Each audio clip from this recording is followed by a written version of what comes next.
Sean bienvenidos a otra edición más de Educación 360. En esta edición estaremos hablando sobre la gobernanza en las escuelas dentro del proceso de la transformación educativa.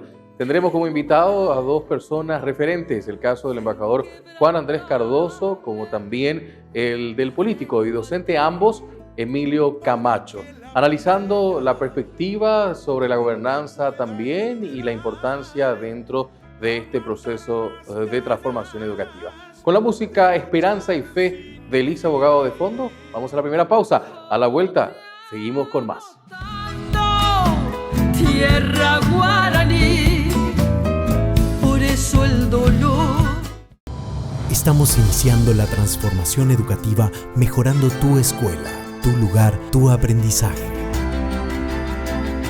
A mi escuela vamos todos. Programa del Ministerio de Educación y Ciencias, Gobierno Nacional. Estamos nosotros en otra edición más de Educación 360, este espacio que se ha habilitado para justamente debatir elementos dentro del proyecto Transformación Educativa con distintos actores de la sociedad. Y en este caso nos toca visitar aquí en la Academia Diplomática a su director, docente de larga data, el embajador Juan Andrés Cardoso, y definitivamente hoy un tema interesante, ¿no? La cuestión de la gobernanza de la educación. Embajador, gracias por recibirnos. Gracias a ustedes y un saludo cordial a todos. Bueno, una cuestión interesante también en esta experiencia suya de larga data como docente, y me gustaría enfatizar eso más que su carácter ahora que lleva adelante la Academia Diplomática, pero su larga experiencia y también de la pasión por la educación, embajador. ¿Cómo influye la gobernanza principalmente en la mejora de la calidad educativa? Influye de manera determinante. La gobernanza en el sentido inglés supone un proceso abarcativo y por lo tanto la dirección juega un papel determinante, pero mayor aún todo el proceso. Vale decir, si no tenemos en la cabeza una dirección con una filosofía de la educación, conciencia de la educación y actores que entienden poco lo que significa la educación para una sociedad que requiere transformación. Entonces, esa gobernanza, en primer lugar, para servir a una transformación educativa, tiene que tener un proyecto de país. Si no hay ese proyecto de país, bueno, se va a seguir reproduciendo, por más tecnología que se ponga, el sistema de desigualdades. ¿En algún momento, embajador, tuvimos gobernanza? ¿Usted cree? Me refiero más a postdictadura, ¿no? Principalmente en esa larga transición que venimos viviendo en el Paraguay. Con Vicente Sarubí, un filósofo que llegó a ser ministro de Educación, sí, intentamos, por lo menos la parte de vértice de la estructura, y no pudimos bajar hacia la parte de direcciones en las instituciones, y menos aún al buscar descentralizar y responder al concepto constitucional de que la educación debe ser participativa. Al buscar eso no nos encontramos con actores civiles, políticos, capaces de llevar adelante aquellas ideas que conviertan efectivamente a la educación en un sistema. O sea, en un sistema en el sentido filosófico de autorreproducción, autorreferencia, para llegar a aprender a conocer, aprender a ser y aprender aquellas actividades indispensables para tener habilidad frente a los desafíos de la vida. Eso no se pudo avanzar en la pragmática de la educación, ya que elaboramos entonces un gran trabajo. Embajador, una de las cuestiones también interesantes de mirar a veces un poco la experiencia de otros continentes los anglosajones tienen la división entre policy y politic, ¿no? Sí. La política y las políticas públicas, en cierta manera, si podemos traducir. ¿Eso es lo que nos pasó en la descentralización? ¿No pudimos bajar las políticas públicas? Hasta este momento es el desafío. Nosotros, cada gobierno presenta su programa y su plan, pero finalmente no hay una política de Estado. Y en educación, por más que se trabajó en reforma, la propia reforma tenía, desde el punto de vista de su elaboración como guía, falencias. Discutimos mucho en un momento dado si la reforma debía comenzar por arriba, vale decir, por la educación superior, por la universidad, para preparar a profesores capaces, profesores que tengan conocimientos superiores y bajar hacia los niveles inferiores para desde allí transmitir aquellas ideas fundamentales destinadas a transformar la enseñanza, el aprendizaje y el propio conocimiento, destinados todos hacia la realización ontológica de la persona humana, no solamente para el aprendizaje profesional. La educación para la vida del trabajo es limitada. Nosotros queríamos abrir la educación para la autorrealización de la persona humana en términos de autonomía, de emancipación y no de dependencia. Eso se está buscando hacer ahora con la transformación educativa y se habla de participación, se habla de las capacidades de transparencia, se habla también de desarrollar nuevas estructuras y capacidades. ¿Por dónde tenemos que ir a su criterio, embajador? Y me parece que le falta toda una, podríamos llamar, una filosofía centrada como hay, por ejemplo, en Europa y fundamentalmente en los países nórdicos, en los actores, tanto en los actores docentes como en los que forman la comunidad educativa, que son los estudiantes. ¿Para qué? Para que la educación se convierta efectivamente en un saber hacer y su norte sea la realización del ser humano. Y eso significa buscar dentro del sistema educativo equidad. Y nosotros lo que hacemos es reproducir la inequidad. Entonces, no solo ahora la equidad, sino también hay una gran revolución en cuanto a la igualdad de género, para que la integración sea efectivamente total y no haya ya esa división tradicional que hay en las sociedades muy conservadoras. Embajador, una de las preguntas también, agradeciendo mucho su tiempo, muy interesante realmente sus reflexiones, es una que me parece interesante como conclusión, de cierta manera, ¿no? ¿Qué desafíos presenta la gobernanza para lograr una transformación y que apunte realmente a la mejora de la calidad educativa? A veces somos muy nostálgicos los paraguayos, ¿no? Tenemos referencias siempre del pasado, como Delfín Chamorro, Ramón Indalecio Cardoso, la necesidad de volver a tener grandes maestros. ¿Por ahí es el camino? Necesitamos grandes intelectuales al frente de la educación. Y hablo de intelectuales en el sentido epistemológico de conocimiento de la sociedad en cuanto a antropología, sociología, las ciencias sociales, pero a la vez la ciencia misma, en el sentido de generar teorías, investigaciones a su vez destinadas a producir conocimiento.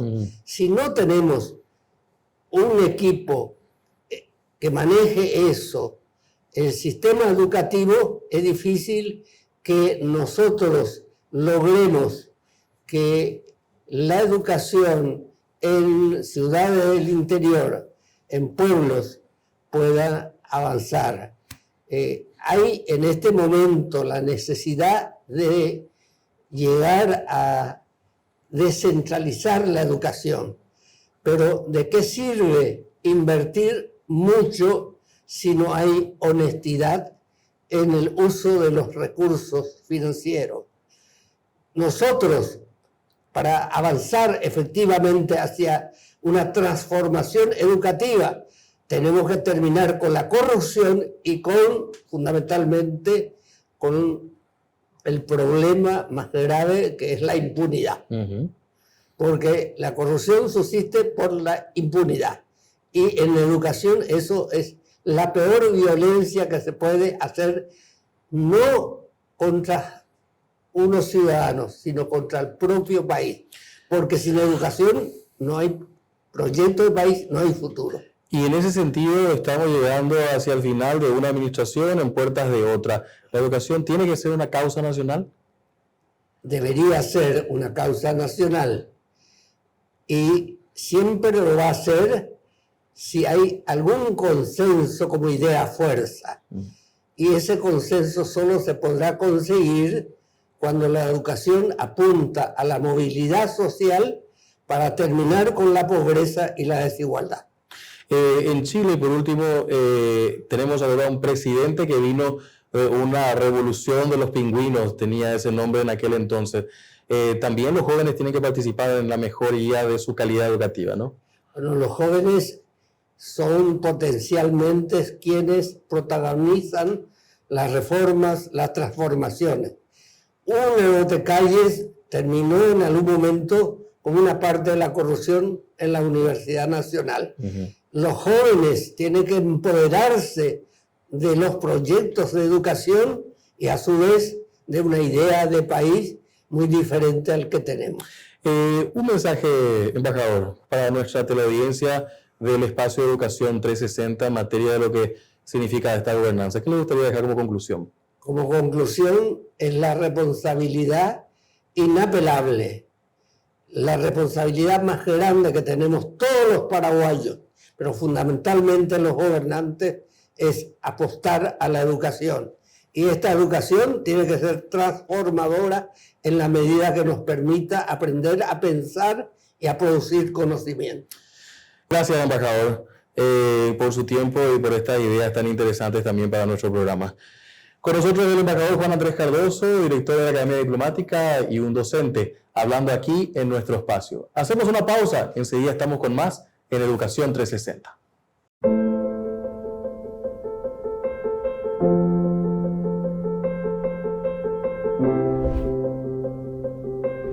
La transformación educativa nos involucra a todos: gobierno, instituciones públicas y privadas, docentes, familias, estudiantes, la sociedad en su conjunto finalmente, para construir y sostener una política de Estado. Nosotros necesitamos que la transformación educativa realmente sea una herramienta de transformación de los jóvenes, de la sociedad, de un Paraguay diferente, que quiere latir diferente. Pareciera una utopía, pero yo creo en eso.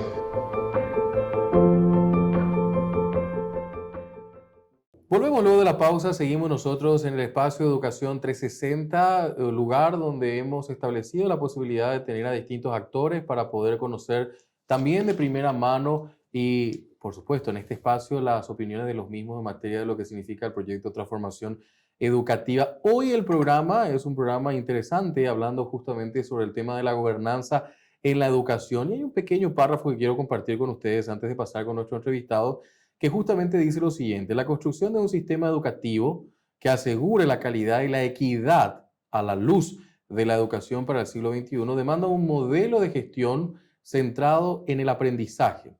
Bajo este modelo se apunta a la importancia de una gestión educativa focalizada en el ámbito pedagógico y basada en el uso de las evidencias que potencia la capacidad, autonomía y responsabilidad de los actores educativos del nivel central, departamental e institucional, e incorpora una extensa participación social para fortalecer el compromiso hacia las metas trazadas entre todos. Se busca la implementación del nuevo modelo de conducción del sector educativo, apuntando justamente a la conformación de nuevas estructuras de capacidades y de una cultura, importante esto, de una cultura de gestión participativa, efectiva y transparente, para lo cual se plantea la siguiente pregunta a nuestro invitado, el doctor Emilio Camacho, docente, y que por supuesto entiende mucho de lo que significa la política pública en distintas áreas, pero también en este sentido de la educación. Doctor Camacho, gracias por estar con nosotros. Muy buenas tardes, señor Fernández. Un placer estar acá, a todo el equipo. Y reitero, muchas gracias por esta invitación para un tema tan real y apasionante. Bueno, este tema nos lleva justamente a ver un poco lo que significa este primer tópico que quiero empezar a consultarle.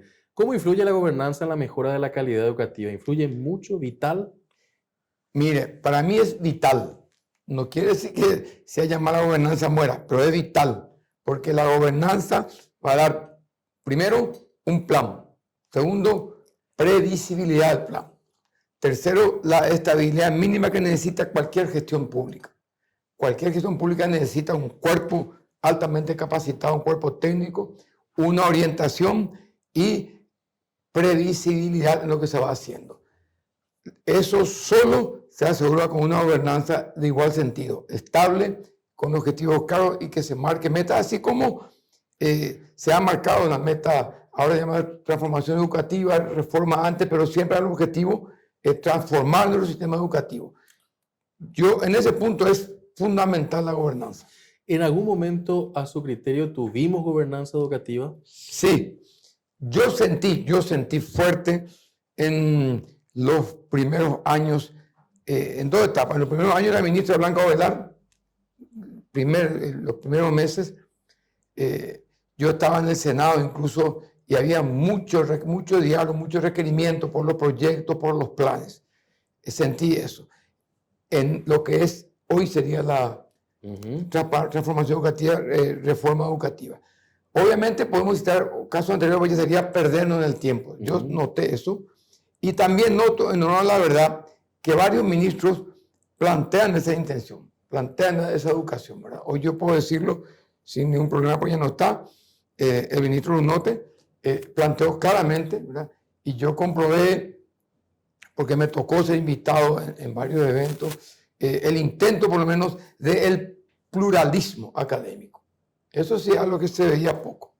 Entonces, yo creo que hay cosas para rescatar. Obviamente, mucho más por hacer, pero hay cosas para rescatar. Doctor Camacho, usted es un hombre de política, mucho tiempo dedicado también a esto, estuvo en distintos espacios públicos, pero también hay una cuestión que siempre me parece interesante cuando me toca dialogar con algunos actores. Los anglosajones tienen la división perfecta de lo que es la política del policy, ¿no? Las políticas públicas. ¿En el Paraguay nos hace falta eso en materia educativa? Es fundamental eso. Yo creo que está muy vinculado la política educativa de la política, ¿verdad? Entonces, muchas veces hay tentaciones de que si viene un nuevo ministro, un nuevo equipo o un nuevo gobierno, para no personalizar tanto, quiere decir lo que se hizo antes está todo mal. Y eso no es cierto, nunca es cierto. Algo habrá de rescatar. Entonces, es fundamental esa diferenciación. O hablando en términos más comprensibles, la transformación educativa hay que convertirlo en política de Estado. Que en buen romance quiere decir, aparte de lo que usted señaló muy bien ahora, en el aspecto financiero que es fundamental. El dinero de ITIPU, el dinero de Yacyretá y de los créditos internacionales tiene que estar asegurado para una transformación educativa. La educación en el tiempo tuvo recursos. También hay que hablar de un mejor manejo, hablando de gobernanza educativa, mejor manejo de esos recursos. Evidentemente, sí. Ahí viene ya la parte que usted señaló a ver qué nombre damos en español, de la gestión pública educativa, de la política propiamente dicha, y eso intoxica a veces. Y es un objetivo que hay que lograr, Yo veo a nivel técnico de ministerios, del Ministerio de Educación, que hay varias personas que continúan, es decir, hay un intento de crear. Puede que hoy esté viceministro, mañana director general, pero hay algo de equipo que ya es un paso, hay algo. La otra cuestión también me lleva a consultarle y bajamos un poco más a terreno, la descentralización. Sí. ¿Es posible? Yo estoy ¿Y es convencido. necesaria? Es imprescindible. Eso sí recurro a mi actividad política de todo el Paraguay. Es cierto que los grandes lineamientos tienen que ser nacionales. O sea, el niño paraguayo tiene que saber si López influyó o no para crear el Estado paraguayo. Más allá de que uno lo demoniza, otros lo santifican, si influyó o no, si los próceres de mayo fueron importantes. Las fiestas patrias mucha gente quiere suprimir, pero eso hace la identidad de los pueblos. Si no, mira Ucrania, Europa, que tanto se hablaba de que se superaban los estados nacionales, hoy son más fuertes que nunca los estados nacionales. Entonces, la política educativa tiene que tener valores fundamentales en materia de educación, en la lengua materna, el guaraní, qué es el Paraguay, qué fue don Carlos Antonio López. Fue un déspota, como dicen muchos otros, fue alguien que contribuyó. Tener una visión crítica, pero visión de los jefes que construyeron el país y también de la gesta colectiva. Y la descentralización, hablando ya de lo que significa bajar eso en territorio. Por ejemplo, yo vi, eso se puede enseñar acá en Puerto Limpo, pero acá obviamente tiene que tener mucho más énfasis el manejo de las tecnologías y la disciplina, la formación humanística. En Puerto Limpo, una zona 100% ganadera, obviamente tiene que tener una orientación diferente. La reforma educativa, la relación con la sociedad, con las familias.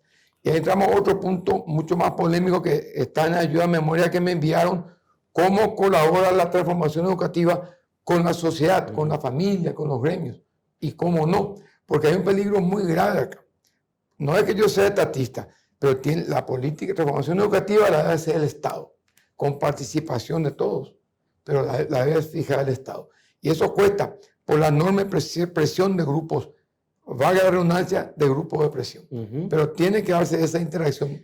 Y la descentralización juega fundamental, porque al descentralizar o descomprimir también. Ahora, de todas maneras, igual ese punto que me parece interesante su mirada, porque nuestra Constitución, y usted que fue constituyente, habla de un Estado centralizado para bajar las políticas públicas en cada uno de lo que significa educación, salud y posteriormente otros temas también. Pero la coparticipación es vital para un proceso donde todos puedan poner su punto, su granito de arena en la agenda, doctor. Te voy a dar un ejemplo. Tanto dice la Constitución que dice Estado unitario y descentralizado como lo establecen la ley y los decretos. Y esto se hace con una ley. Entonces es fundamental la descentralización también en la gestión. ¿Quién mejor que un gobernador para saber que en tal parte hace falta una escuela nomás? Y en tal parte hace falta un colegio, o en tal parte no. ¿Se los escucha? El problema es también, ahí juegan mucho los grupos de presión. Los gobernadores están demonizados y los intendentes por corrupción, etc. Pero con un buen control del Ministerio de Educación se puede hacer mucho más eficaz. Yo estoy convencido de eso. Doctor Camacho, ¿qué desafío presenta la gobernanza para lograr una transformación que apunte a la mejora de la calidad educativa en su criterio? Mire, es un desafío enorme. Y por eso hablo de la necesidad de una política de Estado en materia de educación. Pero no hay que olvidar algo fundamental, que es también una carrera docente en el sentido de la remuneración. Uno puede exigir a un docente que le obliga a que enseñe plurigrado, ¿verdad? O que tiene turno de mañana de director, a la tarde profesor, y le pagas 5 millones de guaraníes o 6 millones. Cuando vos estás pagando a 120 abogados lo digo porque soy abogado, en una entidad nacional y ganas 50 millones. Obviamente hay que replantear la visión también. Y yo creo que todos vamos a coincidir en que la educación es prioridad. Estamos en un año de contienda política. Sí. ¿Espera que los candidatos abracen esto? Mire, yo creo que sí, ¿verdad? Ahora, obviamente hay una... Pero no como eslogan. Claro. No, hay una etapa de, entre comillas, padecimiento, ¿verdad? Obviamente no se va a poder evitar la presión sobre los docentes, porque es un proceso que alguna hay que superar. Yo no voy a trabajar de santo y decir, no va a haber, o yo no hago. Mentira. Es una realidad estructural nuestra. Pero es un poco un desafío del ministro, de los sindicatos docentes, de los docentes mismos, que no sean tan sometidos en este proceso electoral. Serán presión, tendrán que hacer, las cosas tienen que hacer, obvio, pero yo creo que es un momento para continuar con la transformación educativa. Por último, y esta reflexión me gustaría también su opinión al respecto. Chile acaba de tener un nuevo presidente que sale justamente de esas luchas, Sí. hablando de gobernanza en materia educativa. Paraguay tuvo su Una no te calles. La gente está queriendo una mejor educación. Categórico. Ahora, yo soy docente universitario. Es impenetrable eso. Es impenetrable. El problema de la educación universitaria es mucho peor que la primaria, aunque la gente diga lo contrario. Las universidades, en su gran mayoría, están en manos de pequeños grupos, a veces bueno, a veces malo, también producto de la lucha que se da en toda sociedad, y también tiene que mejorar. Se avanzó bastante con la creación de ANEAES, el CONES, etc. Yo creo que hay símbolos, hay caminos. Yo no sé, en algunos casos sé quiénes fueron los pioneros, quiénes impulsaron, pero están dadas las bases para avanzar un cambio en ese sentido. Y el debate y el diálogo es el camino. Y que totalmente de acuerdo. No hay otro camino más que el debate y el diálogo, pero con una autoridad. Porque en una reforma educativa todos debaten, pero en algún momento hay que decir, bueno, vamos a hacer una educación sexual. ¿Y qué se hace? Vamos a contar. Antes era el otro extremo. Con Stroessner se deificaba o idealizaba a los grandes héroes militares, etc. Ahora se fue al otro extremo, casi no se lo cita. Entonces hay que definir nosotros, si nosotros queremos este Paraguay que tuvo la guerra del Chaco, que tuvo la guerra del 70, que para mí fueron hechos fundacionales en la nación paraguaya. O tienen que contar el paraguayo que fue la guerra del 70, tienen que contar el paraguayo que fue la guerra del Chaco, que de ahí viene el problema de tierra, por ejemplo. Entonces, yo creo que eso es ideal para una transformación educativa. Doctor Camacho, gracias por su tiempo. Gracias a usted por la invitación y gracias a la compañera que nos invitó y a las órdenes. Doctor Emilio Camacho con nosotros hablando también aquí, docente y político, justamente en el espacio hoy de la gobernanza en la educación. Hacemos la pausa, enseguida estamos con más de Educación 360. Dicen que la educación crece como un árbol que da frutos para los que cuidan de ella. ¿Y de qué estamos hablando cuando hablamos de educación? Formación, aprendizaje, conocimiento. Porque podemos tener respuestas diferentes. Más que nunca es importante escucharnos entre todos. Y hay algo en lo que todos estamos de acuerdo. Ya no podemos posponer el futuro. Vivimos la urgencia de una transformación tan desafiante que va a necesitar de tiempo para que la semilla se convierta en un árbol fuerte y sano. Un espejo que refleje el futuro país. Te propongo algo. Escuchemos todas las voces y empecemos esta transformación con un gran pacto. Construyamos juntos la nueva educación paraguaya. Por nuestro futuro, por nuestros hijos y por los hijos de Paraguay.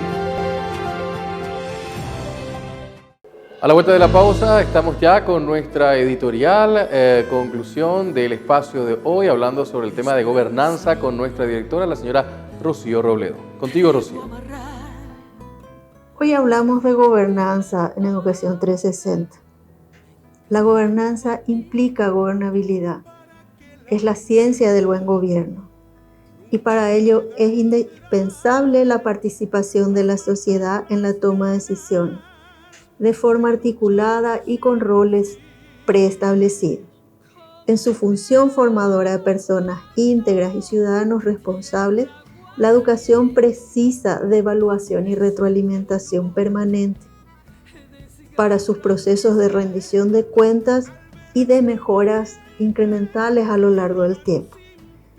Para todo ello, las instituciones establecidas en el ámbito educativo deben contar con instancias de Contraloría Ciudadana, efectivas y eficaces, comprometidas solidariamente con los resultados educativos de acuerdo a su rol y a su participación. La situación de pandemia ha demostrado que para salir adelante es necesario el trabajo mancomunado. Lo que no podemos solos, lo podemos todos trabajando juntos. El lema de educación, compromiso de todos, debe ser real, permanente y constructivo para lograr la transformación educativa. Ha sido un gusto compartir con ustedes como cada capítulo y en esta oportunidad hablando con referentes y por supuesto generando el debate sobre la importancia de la transformación educativa en esta edición sobre la gobernanza en las escuelas. Vamos cerrando esta edición escuchando de fondo la música Esperanza y Fe de la señora Lisa Abogado en su letra y autoría, invitándoles a que nos acompañen el próximo encuentro de Educación 360, porque la educación es un compromiso de todos. Hasta la próxima.